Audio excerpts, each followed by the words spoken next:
ಯೋಗಿಯೇ biggest ಭೋಗಿ. ಅಮಿತ್ ಶಾ ಯಾವತ್ತೂ ಪ್ರಧಾನಿಯಾಗಲ್ಲ. ಗೃಹ ಮಂತ್ರಿಯ ವಿರುದ್ಧ ದೀದಿ ನಿಗಿನಿಗಿ ಕೆಂಡ. ಹಿಂಸಾಚಾರದ ಬಗ್ಗೆ ಮಮತಾ ಹೇಳಿದ್ದೇನು? ಮುರ್ಷಿದಾಬಾದ್ ಗಲಭೆಗೆ ವಿದೇಶಿಯರ ಸಪೋರ್ಟ್ ಇತ್ತ? ಪ್ರಧಾನಿ ಮೋದಿ ಬಳಿ ಸಿಎಂ ಮನವಿ ಏನು? ವಕ್ಫ್ ತಿದ್ದುಪಡಿ ಮಸೂದೆಯನ್ನ ವಿರೋಧಿಸಿ ಮುರ್ಷಿದಾಬಾದ್ನಲ್ಲಿ ನಡೆದ ಹಿಂಸಾಚಾರಕ್ಕೆ ಬಿಎಸ್ಎಫ್ ಹಾಗೂ ಬಿಜೆಪಿಯೇ ಕಾರಣವಾಗಿದೆ ಎಂದು ಪಶ್ಚಿಮ ಬಂಗಾಳ ಮುಖ್ಯಮಂತ್ರಿ ಮಮತಾ ಬ್ಯಾನರ್ಜಿ ಗಂಭೀರವಾಗಿ ಆರೋಪಿಸಿದ್ದಾರೆ. ಗಲಭೆಯ ಕುರಿತು ಮುಸ್ಲಿಂ ನಾಯಕರೊಂದಿಗಿನ ಸಭೆಯಲ್ಲಿ ಮಾತನಾಡಿರುವ ಅವರು, ಮುರ್ಷಿದಾಬಾದ್ನಲ್ಲಿ ನಡೆದ ಹಿಂಸಾಚಾರ ಪೂರ್ವ ನಿಯೋಜಿತವಾಗಿದೆ. ಇದರಲ್ಲಿ ಬಿಎಸ್ಎಫ್ ಭಾಗಿಯಾಗಿದೆ. ಅದರಲ್ಲೂ ಕೇಂದ್ರೀಯ ತನಿಖಾ ಸಂಸ್ಥೆಗಳು ಇದರಲ್ಲಿ ಕೂಡಿವೆ.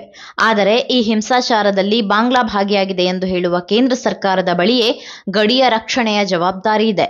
ಅದನ್ನು ರಾಜ್ಯ ಸರ್ಕಾರ ನಿಭಾಯಿಸುವುದಿಲ್ಲ ಎನ್ನುವ ಮೂಲಕ ದೀದಿ ಬಿಜೆಪಿಗೆ ತಿರುಗೇಟು ನೀಡಿದ್ದಾರೆ. ಅಮಿತ್ ಶಾ ದೇಶಕ್ಕೆ ಹಾನಿ ಮಾಡ್ತಿದ್ದಾರೆ. ಮುರ್ಷಿದಾಬಾದ್ನಲ್ಲಿ ನಡೆದಿರುವ ಗಲಭೆಯ ಹೊಣೆಯನ್ನ ಕೇಂದ್ರ ಸರ್ಕಾರವೇ ಹೊರಬೇಕಾಗುತ್ತದೆ. ವಕ್ಫ್ ತಿದ್ದುಪಡಿ ಕಾಯ್ದೆಯ ದೇಶವನ್ನು ಒಡೆಯುತ್ತದೆ. ಹೀಗಾಗಿ ಇದನ್ನು ಜಾರಿಗೆ ತರದಂತೆ ಹಾಗೂ ಗೃಹ ಸಚಿವ ಅಮಿತ್ ಶಾ ಅವರನ್ನು ನಿಯಂತ್ರಿಸುವಂತೆ ಪ್ರಧಾನಿ ನರೇಂದ್ರ ಮೋದಿ ಅವರಿಗೆ ಒತ್ತಾಯಿಸಿದ್ದಾರೆ. ಅಲ್ಲದೆ ಅಮಿತ್ ಶಾ ಅವರು ತಮ್ಮ ಸ್ವಂತ ರಾಜಕೀಯ ಲಾಭಕ್ಕಾಗಿ ದೇಶಕ್ಕೆ ಹೆಚ್ಚು ಹಾನಿ ಮಾಡಿದ್ದಾರೆ ಎಂದು ಮಮತಾ ದೂರಿದ್ದಾರೆ. ಇನ್ನು ಅಮಿತ್ ಶಾ ಅವರ ಮೇಲೆ ನಿಗಾ ಇಡುವಂತೆ ಪ್ರಧಾನಿ ನರೇಂದ್ರ ಮೋದಿ ಅವರನ್ನು ನಾನು ವಿನಂತಿಸುತ್ತೇನೆ. ಅವರು ತಮ್ಮ ರಾಜಕೀಯ ಹಿತಾಸಕ್ತಿಯನ್ನು ಪೂರೈಸಿಕೊಳ್ಳಲು ದೇಶಕ್ಕೆ ಹೆಚ್ಚಿನ ಹಾನಿ ಮಾಡುತ್ತಿದ್ದಾರೆ. ಅಮಿತ್ ಶಾ ಇಷ್ಟೊಂದು ಆತುರದಲ್ಲಿ ಇರೋದ್ಯಾಕೆ? ಅವರು ಎಂದಿಗೂ ಪ್ರಧಾನಿ ಆಗೋದಿಲ್ಲ. ಗೃಹ ಸಚಿವರು ಕೇಂದ್ರದ ಸಂಸ್ಥೆಗಳನ್ನ ಹೇಗೆ ದುರುಪಯೋಗ ಪಡಿಸಿಕೊಳ್ಳುತ್ತಿದ್ದಾರೆ ಎಂಬುದನ್ನ ಪ್ರಧಾನಿ ನೋಡಬೇಕು, ಅಲ್ಲದೆ ಅವರನ್ನ ನಿಯಂತ್ರಿಸಬೇಕು ಎಂದು ಬ್ಯಾನರ್ಜಿ ಕಿಡಿಕಾರಿದ್ದಾರೆ. ದೇಶ ಒಡೆಯಬೇಡಿ, ಒಗ್ಗೂಡಿಸಿ. ಅಲ್ಲದೆ ಬಿಜೆಪಿ ಪೋಷಿತ ಗೂಂಡಾಗಳು ಪಶ್ಚಿಮ ಬಂಗಾಳಕ್ಕೆ ಬಂದು ಹಿಂಸಾಚಾರಕ್ಕೆ ಪ್ರಚೋದನೆ ನೀಡಿದ್ದಾರೆ. ಅವರು ಹಿಂದೂಗಳ ಮತ್ತು ಮುಸ್ಲಿಮರನ್ನ ಧ್ರುವೀಕರಿಸಲು ಹಾಗೂ ವಿಭಜಿಸಲು ಯತ್ನಿಸುತ್ತಿದ್ದಾರೆ.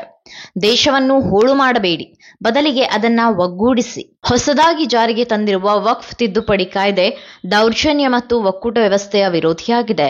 ಕೇಂದ್ರವು ಅದನ್ನು ಅಂಗೀಕರಿಸುವ ತುರ್ತು ಸ್ಥಿತಿ ಏನಿತ್ತು ಅದನ್ನು ಸದ್ಯದ ರೂಪದಲ್ಲಿ ಜಾರಿಗೆ ತರದಂತೆ ಪ್ರಧಾನಿ ಅವರನ್ನು ಮಮತಾ ಬ್ಯಾನರ್ಜಿ ಒತ್ತಾಯಿಸಿದ್ದಾರೆ. ಪ್ರತಿಪಕ್ಷಗಳು ಆರೋಪಿಸಿದಂತೆ ವಕ್ಫ್ ಸಂಬಂಧಿತ ಹಿಂಸಾಚಾರದ ಹಿಂದೆ ಟಿಎಂಸಿ ಕೈವಾಡವಿದ್ದರೆ ನಮ್ಮ ಪಕ್ಷದ ನಾಯಕರ ಮನೆಗಳ ಮೇಲೆ ಏಕೆ ದಾಳಿ ಮಾಡಲಾಯಿತು? ರಾಮನವಮಿಯ ಸಂದರ್ಭದಲ್ಲಿ ಹಿಂಸಾಚಾರವನ್ನು ಪ್ರಚೋದಿಸಲು ಬಿಜೆಪಿ ನಡೆಸಿದ್ದ ಪ್ರಯತ್ನಗಳು ವಿಫಲವಾಗಿವೆ. ಕೋಮು ಸಾಮರಸ್ಯವನ್ನು ಕಾಪಾಡಿಕೊಳ್ಳಲು ತಮ್ಮ ಸರ್ಕಾರ ಬದ್ಧವಾಗಿದೆ ಎಂದು ದೀದಿ ಪ್ರತಿಪಾದಿಸಿದ್ದಾರೆ. ಯೋಗಿ ಬಿಗ್ಗೆಸ್ಟ್ ಭೋಗಿ. ಯೋಗಿ ದೊಡ್ಡ ದೊಡ್ಡ ಮಾತುಗಳನ್ನಾಡುತ್ತಿದ್ದಾರೆ. ಅವರು ಅತಿ ದೊಡ್ಡ ಭೋಗಿ ಎಂದು ದೀದಿ ಜರೆದಿದ್ದಾರೆ. ಅಲ್ಲದೆ ಮಹಾಕುಂಭದಲ್ಲಿ ಅನೇಕ ಜೀವಗಳು ಬಲಿಯಾಗಿದೆ. ಉತ್ತರ ಪ್ರದೇಶದಲ್ಲಿ ನಡೆದ ಎನ್ಕೌಂಟರ್ಗಳಲ್ಲಿ ಅನೇಕ ಜನರು ಸಾವನ್ನಪ್ಪಿದ್ದಾರೆ. ಯೋಗಿ ಜನರಿಗೆ ರ್ಯಾಲಿಗಳನ್ನ ನಡೆಸಲು ಬಿಡೋದಿಲ್ಲ. ಬಂಗಾಳದಲ್ಲಿ ಸಾಕಷ್ಟು ಸ್ವಾತಂತ್ರ್ಯವಿದೆ ಎನ್ನುವ ಮೂಲಕ ಮುರ್ಷಿದಾಬಾದ್ ಗಲಭೆಯ ಕುರಿತು ಟೀಕಿಸಿದ್ದ ಯುಪಿ ಸಿಎಂ ಯೋಗಿ ಆದಿತ್ಯನಾಥ್ ವಿರುದ್ಧ ಮಮತಾ ಬ್ಯಾನರ್ಜಿ ವಾಗ್ದಾಳಿ ನಡೆಸಿದ್ದಾರೆ. ಇನ್ನು ವಕ್ಫ್ ತಿದ್ದುಪಡಿ ಕಾಯ್ದೆಯ ವಿರುದ್ಧದ ಪ್ರತಿಭಟನೆಗಳ ಸಂದರ್ಭದಲ್ಲಿ ಮುರ್ಷಿದಾಬಾದ್ನಲ್ಲಿ ನಡೆದ ಹಿಂಸಾಚಾರದ ಕುರಿತು ಮಮತಾ ಬ್ಯಾನರ್ಜಿ ಸರ್ಕಾರವನ್ನ ಗುರಿಯಾಗಿಸಿಕೊಂಡು ಮಾತನಾಡಿದ್ದ ಯೋಗಿ ಆದಿತ್ಯನಾಥ್, ಬಂಗಾಳ ಹೊತ್ತಿ ಉರಿಯುತ್ತಿದೆ, ಆದರೆ ಅಲ್ಲಿನ ಮುಖ್ಯಮಂತ್ರಿ ಮೌನವಾಗಿದ್ದಾರೆ.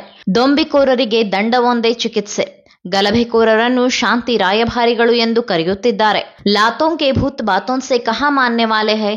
ಅಂದರೆ ಹೊಡೆತದ ಭಾಷೆಯನ್ನು ಮಾತ್ರ ಅರ್ಥ ಮಾಡಿಕೊಳ್ಳುವವರಿಗೆ ಮಾತಲ್ಲಿ ಹೇಳುವುದು ಅರ್ಥವಾಗುವುದಿಲ್ಲ ಎಂದು ಅವರು ಹೇಳಿದ್ದಾರೆ. ಜಾತ್ಯತೀತತೆಯ ಹೆಸರಿನಲ್ಲಿ ಅವರು ಗಲಭೆಕೋರರಿಗೆ ಸ್ವಾತಂತ್ರ್ಯ ನೀಡಿದ್ದಾರೆ. ಆದರೂ ಸರ್ಕಾರ ಮೌನವಾಗಿದೆ. ಇಂತಹ ಅರಾಜಕತೆಯನ್ನು ನಿಯಂತ್ರಿಸಬೇಕು ಎಂದು ಯೋಗಿ ಮಮತಾ ಬ್ಯಾನರ್ಜಿ ಸರ್ಕಾರದ ನಿಲುವನ್ನ ಟೀಕಿಸಿದ್ದರು.